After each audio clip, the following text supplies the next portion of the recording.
Después de encontrar a su madre en el monte, Elías pensó que lo peor había pasado, pero la verdadera pesadilla apenas comienza. Hay secretos escritos en su piel y una criatura que no lo quiere muerto, lo quiere a su lado.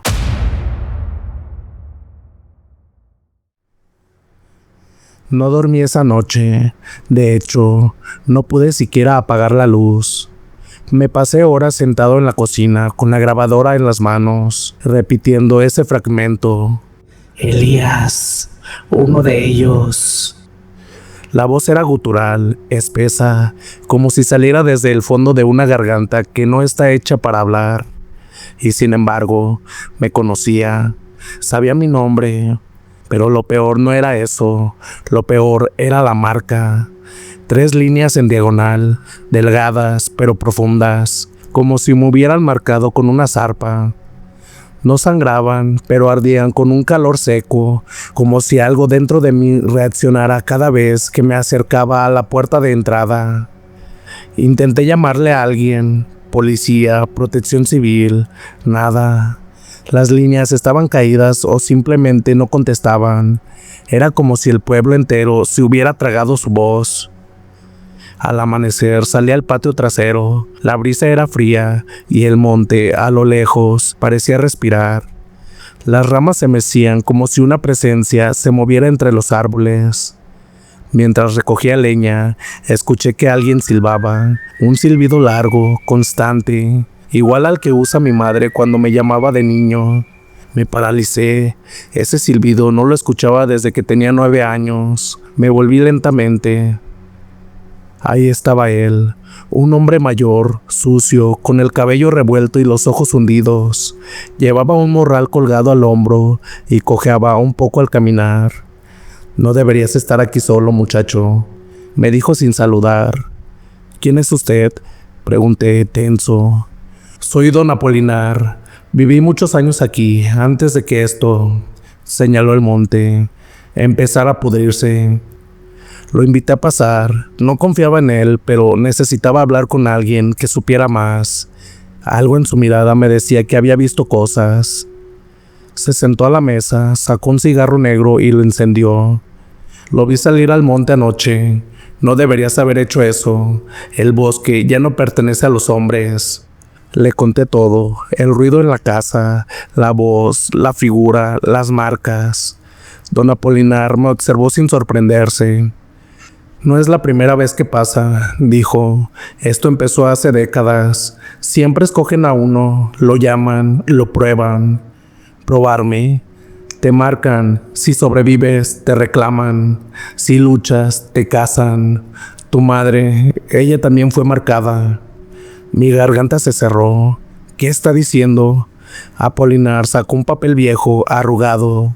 Era una foto en blanco y negro.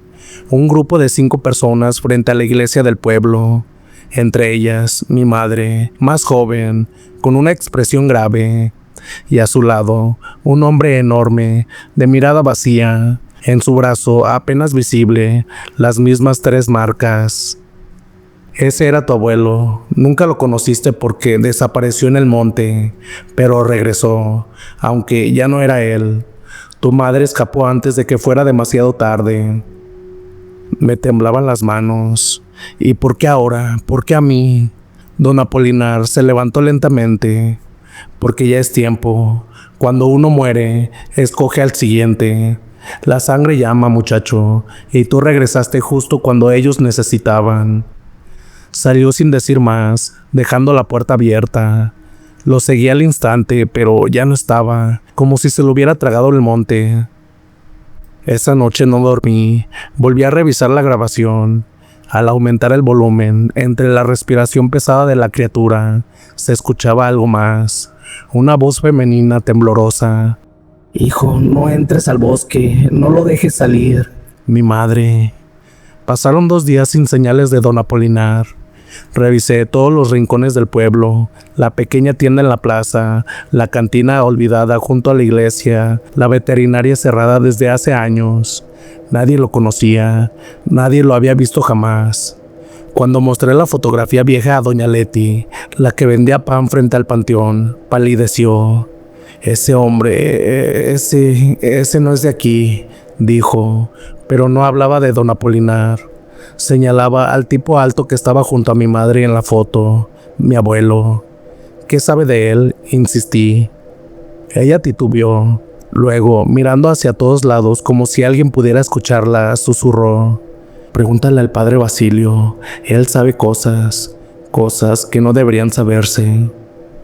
La iglesia de Santa Teresa del Monte era vieja, hecha con piedra volcánica y madera ennegrecida por el tiempo.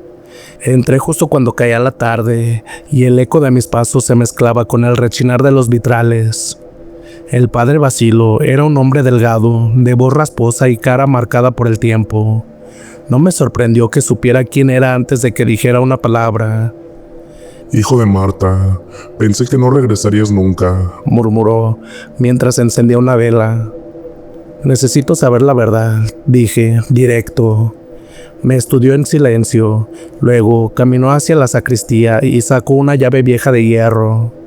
Me condujo a una puerta trasera oculta tras un tapiz de la Virgen de Guadalupe. Lo que busques, no lo vas a poder desver. Bajamos por una escalera de piedra helada. El olor a humedad y cera vieja me golpeó con fuerza. Llegamos a una habitación subterránea. En el centro, una mesa de madera cubierta por papeles, pergaminos y libros encuadernados con cuero oscuro. En las paredes, cruces talladas a mano, algunas rotas, otras colgadas al revés. El padre se acercó a un legajo específico, abrió un cuaderno con bordes chamuscados y me mostró una página escrita a mano con tinta negra. Los elegidos por la sangre. Tu familia está ligada al pacto desde hace generaciones. Señaló unos nombres. Mira esto. Leí: Elisaio Navarro, 1847, Tomás Navarro, 1906, Vicente Navarro, 1959, Marta Navarro, 1983, y al final, Elías Navarro, 2023. Mi estómago se revolvió. Estaba escrito antes de que yo regresara al pueblo. ¿Qué significa esto? Cada cierta generación, uno de ustedes es marcado. El monte no olvida, Elías. El bosque elige. Pero no es solo una maldición. Es un ciclo. Un pacto hecho hace siglos por supervivencia. Tu linaje lleva en la sangre la conexión con lo salvaje. Me costaba respirar. ¿Y qué pasa si me niego? El padre cerró el cuaderno. Ya te han marcado. Eso no se puede deshacer. Lo único que puedes elegir es si los enfrentas o te unes a ellos. Cuando salí de la iglesia ya era noche y como si el viento me hablara, escuché nuevamente el silbido. Esta vez no venía del monte, venía de la plaza del pueblo y por primera vez desde que llegué no estaba solo en la calle. Había figuras, siluetas alargadas, algunas humanas, otras no del todo. El silbido seguía ahí, largo, seco, como si el aire se partiera por la mitad. Me quedé inmóvil en medio de la plaza, sintiendo cómo el frío del suelo subía por mis pies. Las figuras que vi antes ya no estaban, o tal vez nunca estuvieron. Apreté los puños y regresé a la cabaña. Cerré con doble llave y puse una silla contra la puerta, como si eso sirviera de algo. Esa noche no dormí nuevamente, no por miedo, sino por algo peor. Una especie de nostalgia que no entendía, como si algo me jalara desde dentro del bosque, como si alguien estuviera ahí esperándome. Al amanecer, decidí ir al lugar donde se tomó la foto, la del archivo, la que encontré en la caja de madera. El claro del monte estaba cubierto por neblina, no había caminos, pero mis pies parecían saber a dónde ir. Cuando llegué, algo en el ambiente cambió. El viento se detuvo, los árboles se inclinaron hacia adentro, como si formaran una jaula natural. Y ahí, en medio de todo, estaba ella, Marta, mi madre. Pero no como la recordaba. Su rostro seguía siendo el mismo, aunque más delgado, más pálido. Pero sus ojos no eran humanos. Eran dorados, casi líquidos, y brillaban incluso bajo la sombra de los árboles. «Hijo», susurró con una voz que me hizo doler el pecho. «¿Eres tú? Pregunté, sintiendo cómo el corazón se me quería salir. Ella asintió, dio un paso hacia mí y sonrió, pero no era una sonrisa cálida, era una sonrisa triste, rota. Tienes que venir conmigo, aquí no estás seguro. ¿De qué estás hablando? ¿Dónde estuviste todo este tiempo? Su mirada se desvaneció, como si algo la vigilara desde los árboles. Hay cosas que no puedes entender aún, pero si te quedas, ellos vendrán por ti. ¿Ellos? ¿Quiénes? Los que esperan, los que rugen bajo la luna. Intenté acercarme, pero en cuanto di un paso, ella retrocedió como un animal asustado. No, no te acerques, todavía no. Su piel parecía tensa, como si debajo de ella algo palpitara con vida propia. Los dedos de sus manos temblaban, no por miedo, por algo más, con tensión. Mamá, ¿qué te hicieron? Esto no se trata de mí, Elías. Dijo, y su voz sonó más ronca, más áspera. Se trata de lo que eres, de lo que siempre fuiste. ¿Qué soy? Sus ojos brillaron, su cuerpo se estremeció y por un segundo, solo uno, vi las garras, no uñas, garras, como si estuviera forzando su camino desde adentro. Ella gritó, no de dolor, sino como si luchara contra algo invisible, una presión dentro de sí misma. ¡Corre! Me congelé.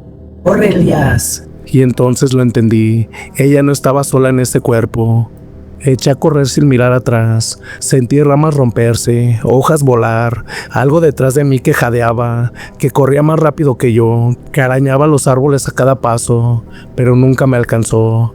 Cuando salí del bosque, no supe si llorar o vomitar. Me senté en la banqueta de la plaza con la mente en blanco, solo podía repetirme una cosa, no era un sueño, mi madre está viva, pero ya no es la misma.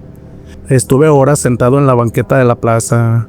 A ratos, la gente pasaba y me veía raro, pero nadie se detenía a preguntar si estaba bien. Tal vez ya estaban acostumbrados a ver cosas peores en este maldito pueblo. La cara de mi madre no se me salía de la cabeza. Su voz, su piel, sus ojos, no eran de una muerta, pero tampoco eran de una viva. Quise pensar que era un trauma, una alucinación, el insomnio, tal vez, pero mi ropa tenía ramas pegadas, mi brazo estaba arañado y mis tenis tenían lodo fresco. Eso no se lo inventaba la mente. Volví a la cabaña al anochecer. Algo dentro de mí sabía que tenía que buscar más, saber por qué mi madre estaba en ese estado, qué era lo que pasó, qué era lo que ahora me tocaba a mí. Moví los muebles, revisé los cajones, arranqué las tablas sueltas del piso, hasta que en el fondo de un armario olvidado encontré una pequeña trampilla cubierta con un viejo tapete. Bajo ella había una caja metálica oxidada. La abrí temblando. Dentro había una libreta negra, un mechón de cabello atado con hilo rojo y una carta. El sobre estaba marcado con el nombre de mi madre y una fecha escrita a mano, 3 de julio 2002, mi fecha de nacimiento. Tomé la carta, pero no alcancé a abrirla, porque justo en ese instante, el aire dentro de la cabaña se volvió denso, como si alguien o algo respirara muy cerca de mí. Me giré de golpe, las ventanas seguían cerradas, las puertas también, pero la chimenea, que no usaba desde que llegué, empezó a encenderse sola. Una llama azul brotó sin madera, sin chispa, y ahí, en el humo, vi una silueta alta, humana, pero no del todo. Unos ojos brillaron entre las llamas, no rojos, amarillos, líquidos, exactamente como los de mi madre. Y entonces una voz, rasposa, antigua, como si saliera desde la piedra misma. ¿Ya despertaste, cachorro? La llama se extinguió y todo se volvió oscuridad.